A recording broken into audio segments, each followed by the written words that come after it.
This interview was made possible by our friends at Logo.com. Visit Logo.com for professional logo design.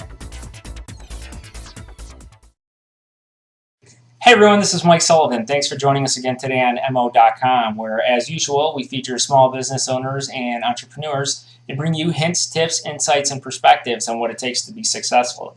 Joining us today is Tom Lindberg from Grout. It's a grout and tile cleaning company with a successful franchise model. Tom, thanks for joining us today. Let's start out by telling us a little bit about your background and kind of leading up to your involvement in Grout. Sure. I started out of college working in the consumer products world. I started with Union Carbide, working on the Prestone brand, and moved up through the sales ranks, national sales manager, and then I moved into the marketing arena, became director of marketing, and then vice president of international. Went through a couple of buyouts. Myself and several other folks at the company bought the Prestone brand and ran it, doubled it in 3 years. We sold it to Allied Signal, which then later became Honeywell. So my background has been good because I've gone from both large corporations, publicly run, on the stock exchange, to small or medium-sized companies. The Prestone brand was around 300 million. To being an entrepreneur myself, the best thing that happened to me along my career was when Honeywell acquired Allied Signal. Again, all the same people moving through the chain, managing the same brands. I got in their leadership program and got a much more in-depth general management background along with my sales and marketing skills, including Six Sigma, which is a quality and process improvement program. So the last thing I did before Grout, I was president and CEO of a company in Tarrytown, New York, which was also another great experience with a consumer products company. But I sort of was unfulfilled. Financially I was doing well, but psychologically I didn't like the direction of the way things were going. It was sort of at odds with the board. So I decided I can only truly be in control of my destiny and my moral compass if I'm off on my own. That's how I went from sort of my corporate career to more of an entrepreneur, from moving from a product background into a service industry. I briefly described Grout in the intro, but why don't you give us a more detailed view of exactly what you do? Grout, we're a grout and tile restoration company. Our claim to fame is we can make your tile and grout look brand new. It doesn't really matter the age. And then most recently, we moved into the wood renewal space. Our customers kept asking us, we were doing such a fine job on tile and grout. They said, why don't you help us out with our wood floors? So that's our latest foray, but primarily grout and tile care is our business. What led to the idea to franchise Grout out to others? The business exploded on us. And coming from my corporate career, one of my goals was to have a little bit of my life back. And that wasn't happening in the corporate career, and we realized the business was going to take off, but I didn't want to manage 100 crews and 100 vans and just sort of get into that whole thing. So we realized that our model was scalable, replicable, right? And we had the recipe. So we just needed to help train and sell that recipe to others. And I, in particular, enjoy the coaching and mentoring part of that process. So it made sense for us to franchise. That was the quickest and easiest way for us to grow. How difficult did you find it to take your business model and break it down in such a way that you could franchise it out to others? Is that a difficult process?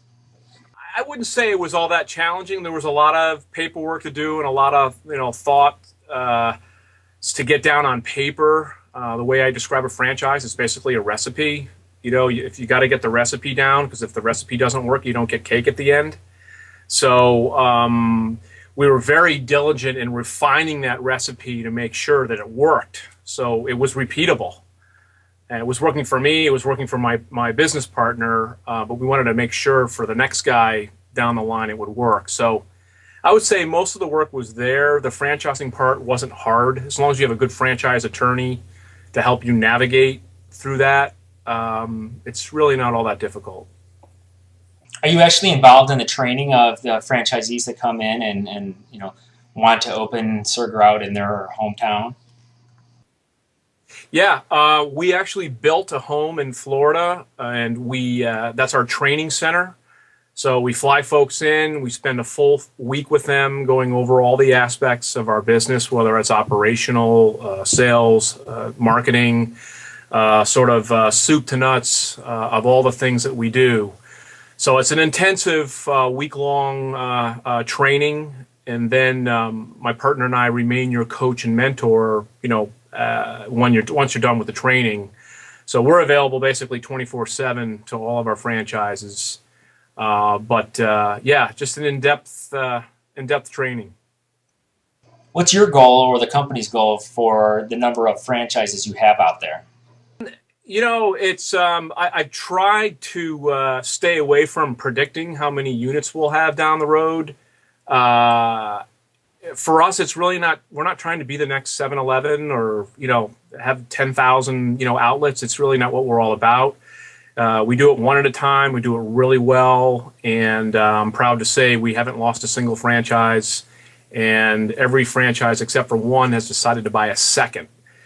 So to me, it's all about building a really strong foundation. The numbers will come wherever they go. And I don't really have a signpost that will tell me whether I'm successful or not by the number that I own. Do you have any advice or words of wisdom that you could pass on to other entrepreneurs or aspiring entrepreneurs? Yeah. There's three main things that I've taken with me throughout my whole career that are super, super important. You have to have great people, you have to have great processes, and you have to have great products. You have to have all three of those things. And the example that I give to people is if you're a great individual, you can overcome a set of processes that are not that good, right? Because you break down barriers, you find ways to win. But if you're not a A+ individual and you're working with poor processes, you will fail. So, but if you have great people following great processes and using great products, you have got it made. But you got to understand that each one of those elements, none of those three can break down. And the key thing that I learned at Honeywell and Allied Signal, some of the leaders of that organization were the folks that work for Jack Welch at GE. And he understood those three things, and he just burned it into his disciples. And I really, really believe in it.